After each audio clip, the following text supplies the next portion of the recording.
Ladies and gentlemen, to begin at the beginning in one's approach to political economy and to the evaluation of various social systems, one must begin by identifying man's nature. That is, those essential characteristics which distinguish him from all other living species. Man's essential characteristic is his rational faculty. Man's mind is his basic means of survival, his only means of gaining knowledge. Man cannot provide for his simplest physical needs without a process of thought. He needs a process of thought to discover how to plant and grow his food or how to make weapons for hunting. He needs a process of thought to discover how to light a fire, how to weave cloth, how to forge tools, how to make a will, how to make an airplane, how to perform an appendectomy, how to produce an electric light, or an electronic tube, or a cyclotron, or a box of matches. Yet his life depends on such knowledge, and only a volitional act of his consciousness, a process of thought, can provide it. A process of thought is an enormously complex process of identification and integration, which only an individual mind can perform. There is no such thing as a collective brain. Men can learn from one another, but learning requires a process of thought on the part of every individual student.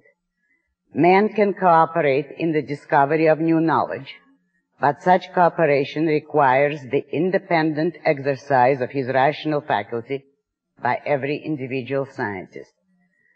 Man is the only living species that can transmit and expand his store of knowledge from generation to generation.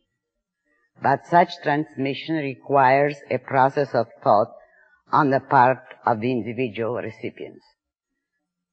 As witness the breakdowns of civilization, the dark ages in the history of mankind's progress, when the accumulated knowledge of centuries vanished from the lives of men who were unable, unwilling, or forbidden to think.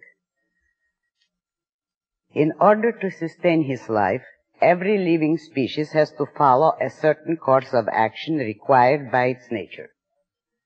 The action required to sustain human life is primarily intellectual. Everything man needs has to be discovered by his mind and produced by his effort. Production is the application of reason to the problem of survival. If some men do not choose to think, they can survive only by imitating and repeating a routine of work discovered by others. But those others had to discover it, or none would have survived. If some men do not choose to think or to work, they can survive temporarily only by looting the goods produced by others. But those others had to produce them, or none would have survived. Regardless of what choice is made in this issue by any man or by any number of men, regardless of what blind, irrational, or evil course they may choose to pursue, the fact remains that reason is man's means of survival, and that men prosper or fail, survive or perish, in proportion to the degree of their rationality. Since knowledge, thinking, and rational actions are properties of the individual, since the choice to exercise his rational faculty or not depends on the individual, man's survival requires that those who think be free of the interference of those who don't.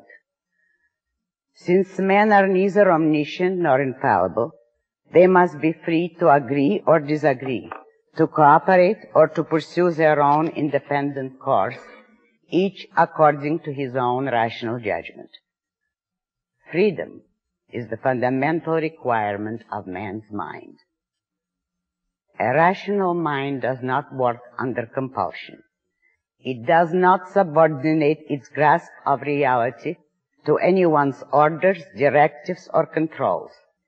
It does not sacrifice its knowledge, its view of the truth, to anyone's opinions, threats, wishes, plans, or welfare.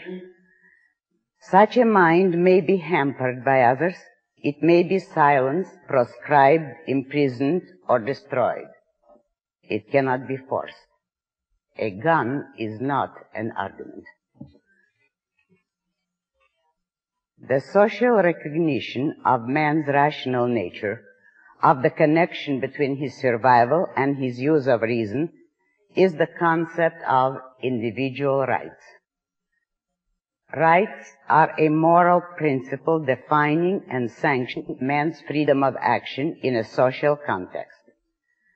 They are derived from man's nature as a rational being and represent a necessary condition of his particular mode of survival. The right to life is the source of all rights, including the right to property. For a fuller discussion of rights, I refer you to my articles on man's rights and the nature of government in my book, Capitalism, the Unknown Ideal, which has just been issued in its paperback edition. In regard to political economy, property rights require special emphasis. Man has to work and produce in order to support his life. He has to support his life by his own effort and by the guidance of his own mind. If he cannot dispose of the product of his effort, he cannot dispose of his effort. If he cannot dispose of his effort, he cannot dispose of his life. Without property rights, no other rights can be practiced. Now, bearing these facts in mind, consider the question of what social system is appropriate to man. A social system is a set of moral, political, economic principles embodied in society's laws, institutions, and government, which determine the relationships, the terms of association among the men living in a given geographical area. There are only two fundamental questions, or two aspects of the same question, that determine the nature of any social system. Does a social system recognize individual rights? And does a social system ban physical force from human relationships? The answer to the second question is the practical implementation of the answer to the first. Is man a sovereign individual who owns his person, his mind, his life, his work, and its products? Or is he the property of the tribe, the state, the society, the collective, that may dispose of him in any way it pleases, that may dictate his convictions, prescribe the course of his life, control his work, and expropriate his products? Does man have the right to exist for his own sake, or is he born in bondage as an indentured servant who must keep buying his life by serving the tribe, but can never acquire it free and clear? This is the first question to answer. The rest is consequences and practical implementations. The basic issue is only, is man free? In mankind's history, capitalism is the only system that answers yes. Capitalism is a social system based on the recognition of individual rights, including property rights, in which all property is privately owned. The recognition of individual rights entails the banishment of physical force from human relationships. Basically, rights can be violated only by means of force. In a capitalist society, no man or group may initiate the use of physical force against others.